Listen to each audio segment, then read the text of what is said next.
नमस्कार बच्चों, आप देख रहे हैं अखिल एकेडमी। ये हमारी खुद की एक एकेडमी है। इस पर मैं आपको फ्री की सारी चीज़ें अवेलेबल करा रहा हूँ और आपसे एक ही आग्रह है कि इसको इंटर के बच्चों तक, जहाँ तक भी इंटर के बच्चे हैं, जिस जिस माध्यम से पहुँच सके वहाँ तक पहुँचाएं। हमारे चैनल को आप लोग सब्सक्राइब कर लें। सब्सक्राइब के बगल में बेल आइकन का बटन आएगा, उसको दबा दें।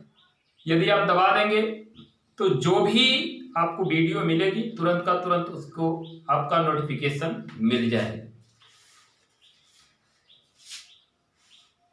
तो सीधे हम अपने अगले प्रकरण पर आते हैं, श्लोक पर, जो हम लोग का है गीत नामक शीर्षक से। इसके पहले वाली वीडियो में हम लोगों ने 2 पढ़ा था, 2 बचा है, उसको आज देख लेते हैं। और बहुत ही महत्वपूर्ण है अगला जो तीसरा है, क्योंकि बहुत बार पूछा गया प्रश्न है यह कि मुझे फूल मत मारो, मैं अबला बाला वियोगिनी, कुछ तो दया विचारो। मुझे फूल मत मारो, होकर प्रभु के मीत, मदन पटु कटु गरल नगारो। मुझे फूल मत मारो, मुझे विकलता तुम्हें विफलता, ठहरो श्रम परिहारो। मुझे फूल मत मारो, नहीं भोगिनी यह मैं कोई, जो तुम जाल पसारो।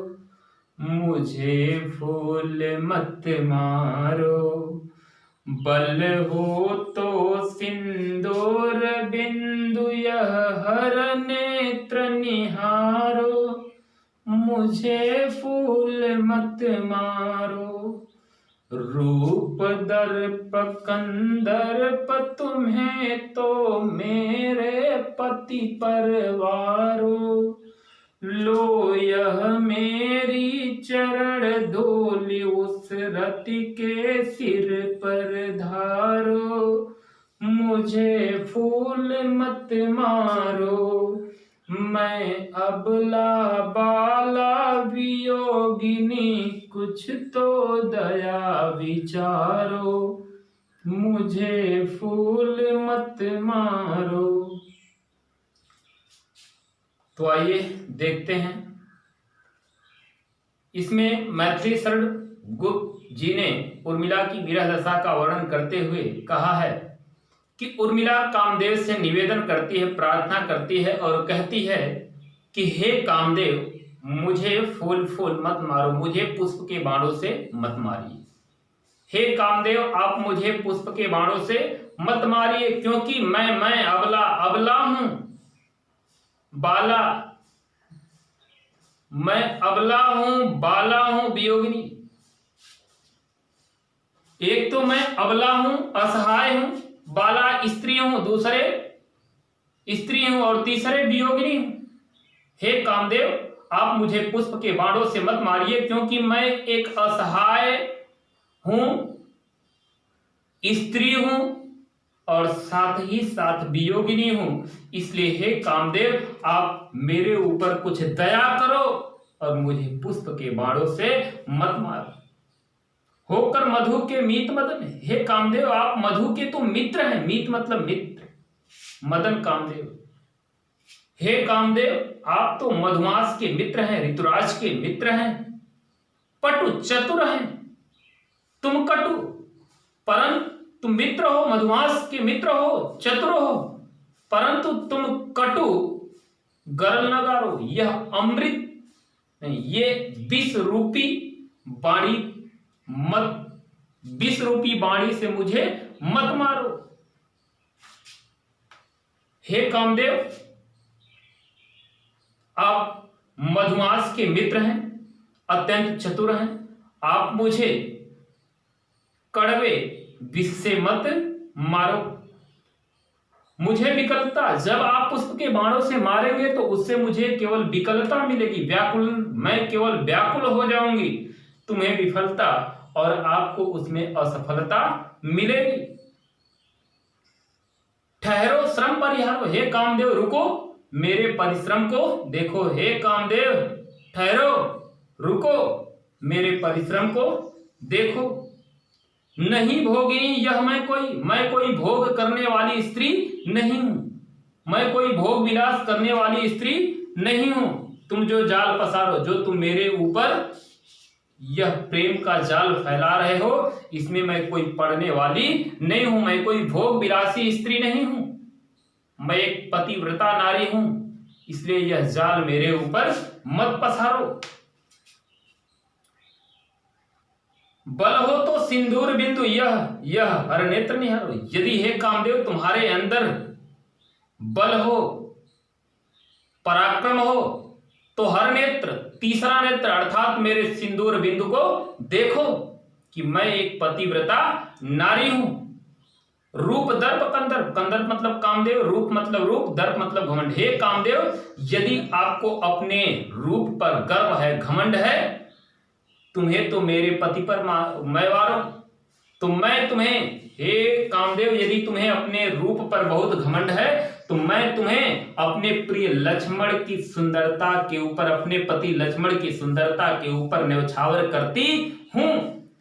अलो यह मेरी चरण धूल उस रति के सिर पर धारो, और यह मेरे चरण की धूल को ले लो, जिसे तुम अपनी सबसे सुंदर पत्नी रति मानते हो, उसके ऊपर ले जाकर के मेरे पांव की धूल को छिड़क देना, डाल देना। वो मुझसे ज्यादा सुंदर नहीं है। वो अपमान करती है, कहती है कि हे कामदेव यदि तुम्हें अपने रूप पर, सुंदरता पर बहुत घमंड है, तो मैं ये जानती हूं कि जो मेरे प्रिय हैं उसकी सुंदरता के आगे तुम कुछ नहीं हो, और जो तुम्हारी पत्नी रति है उससे सुंदर तो मैं हूं, ले जाकर के मेरे इस चरण की धूल उस रति के सिर पर डाल देना। आगे एक और है, इसको भी देख लेते हैं। उर्मिला की दशा इसमें भी है कि यही आता है इस मन में, छोड़ धाम धन जाकर मैं भी रहूं उसी बन में। यही आता है इस मन में, प्रिय के व्रत में विघ्न न डालूं, रहूं निकट भी दूर। व्यथा रहे पर साथ साथ ही समाधान भरपूर। हर्ष डूबा हो रुदन में, यही आता है इस मन में। छोड़ धाम धन जाकर मैं भी रहूं उसी बन में। बीच बीच में उन्हें देख लूं मैं झुरमुट की ओर, जब वे निकल जाएं तब लेटूं उसी धूल में लौट। रत रहे रत वे निज साधन में, यही आता है इस मन में। छोड़ धाम धन जाकर मैं भी रहूं उसी बन में।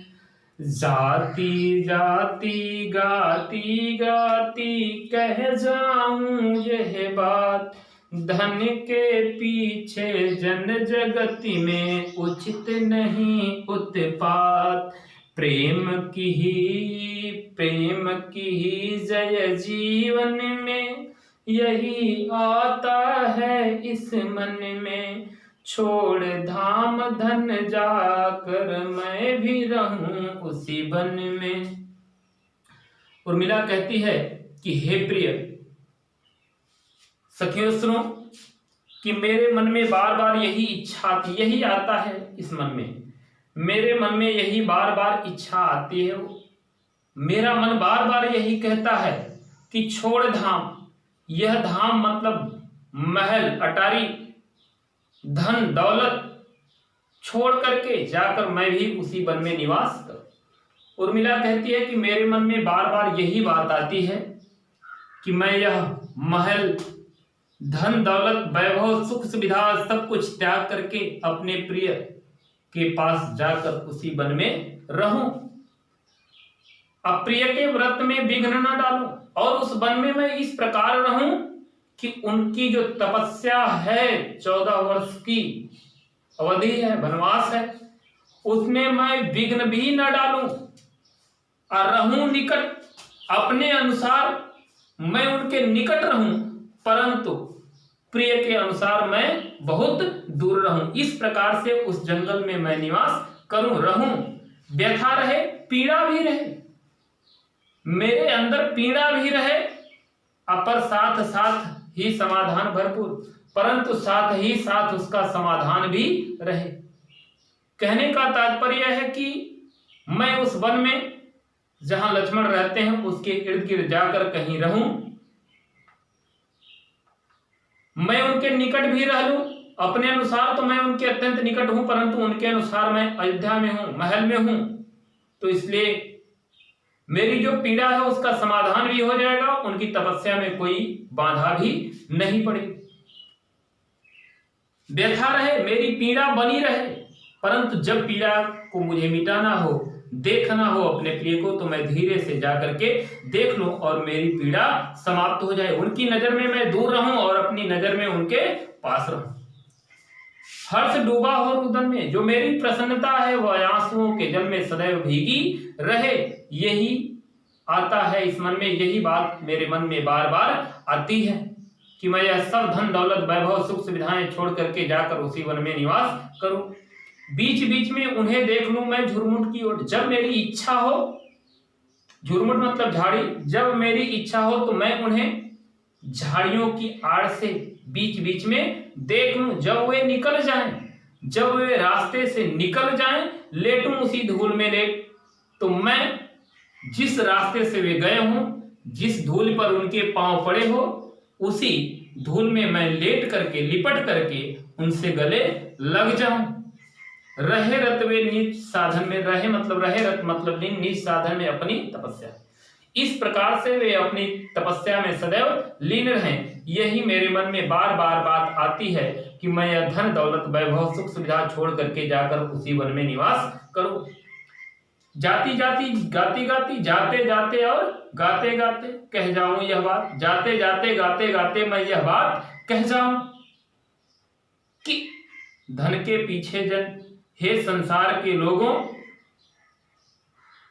धन के पीछे जगत में उचित नहीं उत्पात, कि धन के लिए इस संसार में उत्पात करना उचित नहीं है। प्रेम की ही जय जीवन में, प्रेम की ही सदैव विजय होती है, प्रेम की सदैव जीत होती है। यही मेरे मन में बार बार आता है कि यह धन दौलत वैभव सब कुछ छोड़ करके मैं उस वन में चली जाऊं। तो ये था उर्मिला का विरह साकेत महाकाव्य से। तो ये वीडियो हमारी समाप्त हुई आज की। तो प्यारे बच्चों, आपसे उम्मीद करता हूं कि मेरे वीडियो को लाइक करेंगे, शेयर करेंगे और कमेंट करेंगे। धन्यवाद।